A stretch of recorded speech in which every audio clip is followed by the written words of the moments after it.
Assalamualaikum warahmatullahi wabarakatuh. Halo kawan-kawan programmer dimanapun berada di segala penjuru semesta. Jumpa lagi dengan saya Shugi di channel Futsalgo. Di video kali ini kita akan melanjutkan pelajaran kita di HackerRank. Kita akan kembali mengerjakan soal-soal yang ada di HackerRank. Baiklah, silakan dibuka dashboardnya terlebih dahulu. Kita akan melanjutkan latihan di HackerRank. Oke, kita butuh 2 poin lagi untuk mendapatkan bintang yang ketiga. Oke, semangat kawan-kawan. Kita lanjut lagi di sini. Java Static Initializer Block. Kita coba buka. Soalnya tentang apa ini?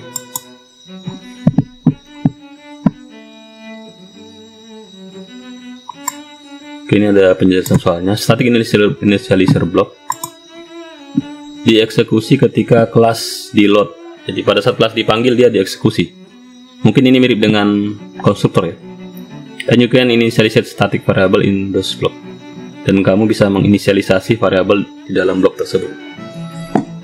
Jadi dia mirip dengan konstruktor. Jadi panggil, kemungkinan ini dipanggil setelah konstruktor ya. Karena kalau teorinya kan konstruktor dulu yang dipanggil.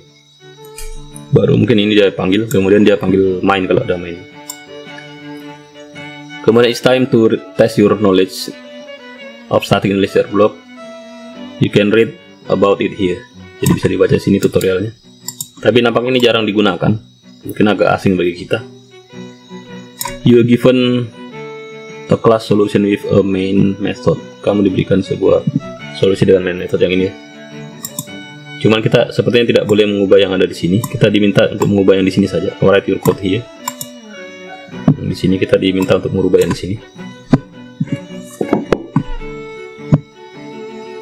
Complete the given code. Lengkapi kode yang diberikan sehingga output the area of the programmable, output areanya dari program ini ya, pemrograman breadth lebar B dan height H.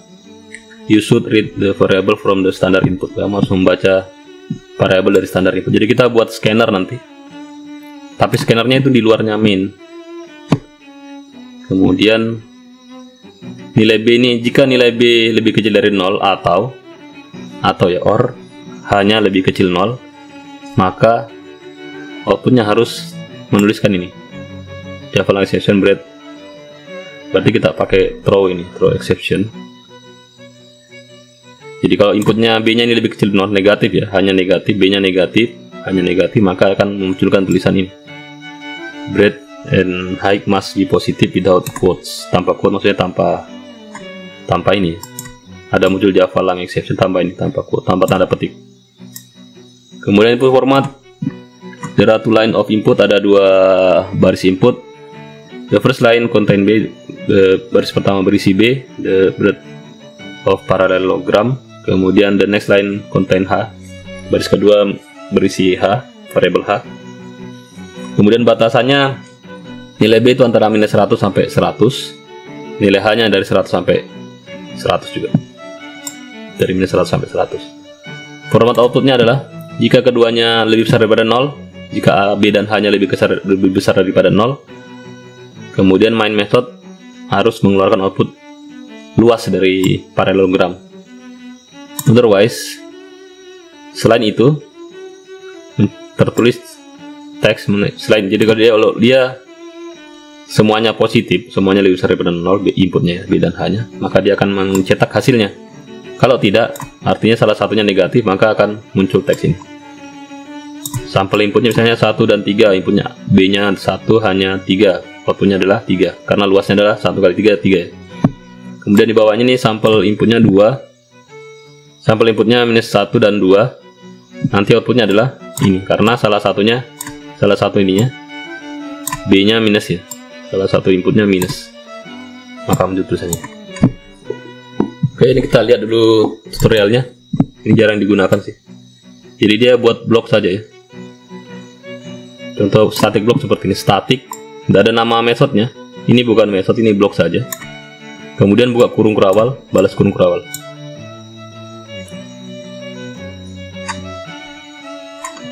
Jadi kelebihannya katanya di sini dia bukan hanya pemberian nilai, tapi dia juga bisa berupa ada operator logika di dalamnya. Kita bisa meletakkan operator logika di dalamnya. Oke, kita buat dulu di sini karena kita akan butuh variabel B dan H dan flag juga. Ada 3 variabel ternyata. Dan akan kita inputkan melalui scanner. B dan H-nya kita input lewat scanner. Oke, di sini kita letakkan. Kita buat scannernya dulu. Kita buat scannernya. Scanner SC sama dengan new scanner dalam kurung system in. Oke. Kemudian kita buat variabel B dan H karena ini kelasnya statik ya. Dari sini kita bisa tahu bahwa variabel ini, 3 variabel ini harus statik juga. Jadi kita buat static integer B sama dengan kita inputnya dari scanner SC next in. Seperti ini dulu. Kemudian oke, ini juga nanti akan diakses dari scanner yang dari variabel yang tipenya static. Kita buat static juga di sini. Static. Kemudian ini juga kita copy saja untuk H-nya. Input kedua adalah H ya. Jadi urutannya harus sama juga di sini. Input pertama adalah B. Ini. Baris input kedua adalah H. Kemudian kita butuh variabel flag juga, tipenya boolean. Kita kasih static juga, static boolean, flag begini. Sama dengan mula-mula kita beri nilai true, tapi nanti jika dia salah satunya negatif maka dia akan bernilai false ya. Oke, kita bisa buat di sini logika yang kita letakkan di dalam try catch supaya dia bisa langsung ini dia melemparkan pesan error. Kita buat bloknya static, kemudian buat blok ini langsung buka kurung balas kurung. Jadi dia bukan method ya, tidak ada nama methodnya di sini, langsung static saja. Kemudian blok static blok, gunanya untuk menginisialisasi yang ada logikanya. Kemudian kita buat try lagi, kalau buat try bikin buka kurung enter. Saya biasanya langsung buat catch-nya dulu di sini. Try catch, buka kurung, kemudian balas buka kurung crawl enter. Di sini saya masukkan exception, try catch exception. Nama variabel misalnya kita beri nama variabel ex misalnya begini. Kemudian di sini ada perintah printnya, system out print X, kita print exception. Oke, nanti pesan errornya itu exceptionnya nih, pesan error yang mau di print ini dilempar dari atas dari throw-nya. Oke, di dalam try-nya ini kita buat logika dulu. If jika salah satunya ya, jika B lebih kecil sama dengan 0 ataunya pakai tanda tegak ini di atasnya enter, atau H lebih kecil sama dengan 0. Jadi jika salah satunya lebih kecil daripada 0, maka kita akan rubah nilai variabel flag ini menjadi false. Flag sama dengan false. Titik koma. Kemudian dia akan melemparkan pesan error, throw new exception.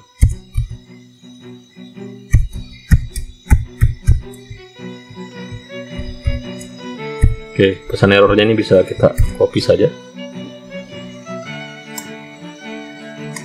Mana pesan errornya tadi? Ini Java lang must be positive. Kita copy saja ini. Ini pesan error yang dimunculkan, kita paste di sini. Oke. Oke, kodenya seperti ini. Pertama kita buat hapus saja atau jadikan komentar.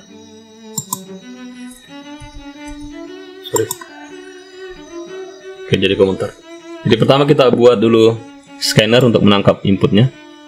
Kita beri dia modifier static. Kemudian kita buat 3 variabel B, H dengan flag, Tipenya masing-masing B integer, H integer, flag bulan ya. Kemudian B-nya dan H-nya kita input dari keyboard berturut-turut ya. B dulu, sc.next in, kemudian H-nya juga sc.next in. Kemudian variabel flagnya ini kita beri nama, kita beri nilai mula-mula dia sama dengan true. Kemudian setelah itu dia akan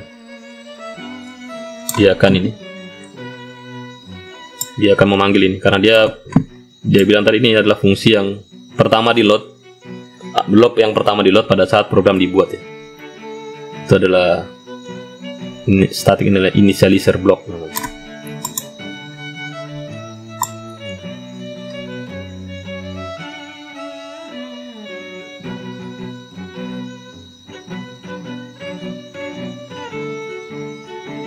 Kita bisa juga buat tanpa kata static ya. Oke. Kita coba run kode dulu, mudah-mudahan tidak bermasalah. Coba run code dulu.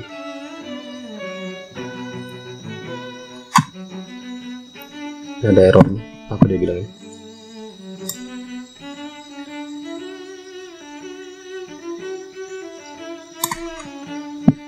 Your output ini output kita, expected output harusnya seperti ini. Apa ini bedanya? Exception break. Oh, sorry. Jadi ini kita kelebihan dua kali nih. Yang ininya tidak perlu di copy, kita langsung pesan bread and height must be positif itu saja. Sorry, kita copy lagi di sini, kita edit selesai. Ini tidak perlu, jadi dia harus sampai sini saja. Oke. Coba kita run lagi. Oke, sudah benar. Test case 0, test case 1 benar. Coba kita lihat kodenya. Jadi kodenya sederhana saja. Saya perlihatkan sekali lagi kodenya. Kita buat variabel ini, 3 variabel. Kemudian kita buat scannernya juga. Setelah itu kita buat static block seperti ini. Di dalam blok tray catch ya, ada sistem of x nya di sini. Kemudian kalau dia nilainya lebih kecil daripada 0, b nya lebih kecil daripada 0, lebih kecil sama dengan 0, kemudian h nya juga lebih kecil sama dengan 0, maka dia akan mengubah nilai flagnya sama dengan false. Kemudian dia juga akan melemparkan sebuah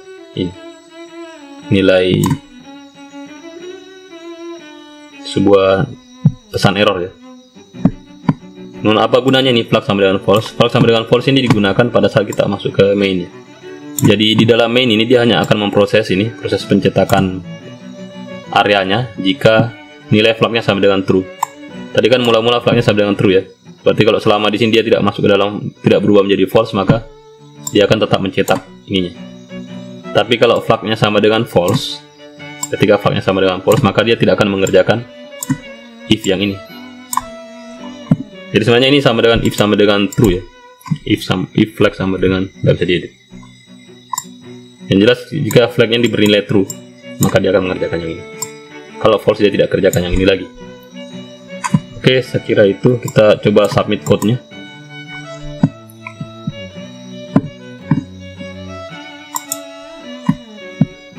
Oke, sudah benar.